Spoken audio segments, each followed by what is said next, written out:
ਵਾਹਿਗੁਰੂ ਜੀ ਕਾ ਖਾਲਸਾ ਵਾਹਿਗੁਰੂ ਜੀ ਕੀ ਫਤਿਹ। Punjabi radio USA ਦੇਖ ਰਹੇ ਸਾਰੇ ਹੀ ਦਰਸ਼ਕਾਂ ਨੂੰ ਜੀ ਆਇਆਂ ਨੂੰ ਆਖਦੇ ਹਾਂ।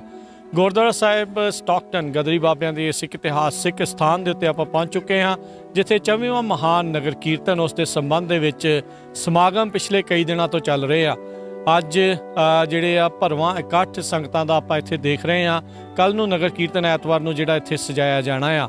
ਇਹ ਨਗਰ ਕੀਰਤਨ ਖਾਲਸਾ ਪੰਥ ਦੀ ਸਾਜਨਾ ਦਿਵਸ ਨੂੰ ਸਮਰਪਿਤ ਇਹ ਸਜਾਇਆ ਜਾਂਦਾ ਆ ਪਿਛਲੇ 24 ਸਾਲਾਂ ਤੋਂ। ਸੋ ਆਪ ਸਭ ਨੂੰ ਬੇਨਤੀ ਹੈ ਵੀ ਹੁਮ ਹੁਮਾ ਕੇ ਪਹੁੰਚੋ ਤੇ ਆਓ ਤੁਹਾਨੂੰ ਇੱਥੋਂ ਦੇ ਅੰਦਰ ਦੇ ਦ੍ਰਿਸ਼, ਸੇਵਾਦਾਰਾਂ ਦੀ ਸੇਵਾ, ਬਾਕੀ ਜਿਹੜੇ ਵਲੰਟੀਅਰ ਜੋ ਕੰਮ ਕਰ ਰਹੇ ਆ, ਬਾਕੀ ਸਮਾਗਮ ਜੋ ਅੰਦਰ ਚੱਲ ਰਹੇ ਆ, ਉਹਦਾ ਸਿੱਧਾ ਪ੍ਰਸਾਰਣ ਲਾਈਵ ਤੁਸੀਂ ਪੰਜਾਬੀ ਰੇਡੀਓ USA ਦੀ YouTube ਦੇ ਉੱਤੇ ਵੀ ਜਿਹੜਾ ਉਹ ਦੇਖ ਪਾ ਰਹੇ ਹੋ। ਆਓ ਤੁਹਾਨੂੰ ਲੈ ਚੱਲਦੇ ਹਾਂ ਇਸ ਨਗਰ ਕੀਰਤਨ ਦੇ ਵਿੱਚ, ਜਿੱਥੇ ਤਿਆਰੀਆਂ ਪੂਰੀਆਂ ਮੁਕੰਮਲ ਹੋ ਚੁੱਕੀਆਂ ਆ। ਲੋਕ ਸੰਗਤਾਂ ਦੂਰੋਂ ਨੇੜਿਓਂ ਜਿਹੜੀਆਂ ਇੱਥੇ ਪਹੁੰਚ ਰਹੀਆਂ ਹਨ ਤੇ ਹੁਮ ਹੁਮਾ ਕੇ ਤੁਸੀਂ ਵੀ ਜ਼ਰੂਰ ਪਹੁੰਚੋ। ਆਓ ਲੈ ਚੱਲਦੇ ਹਾਂ ਤੁਹਾਨੂੰ ਨਗਰ ਕੀਰਤਨ ਦੇ ਇਹਨਾਂ ਚੱਲ ਰਹੇ ਸਮਾਗਮਾਂ ਦੇ ਵਿੱਚ।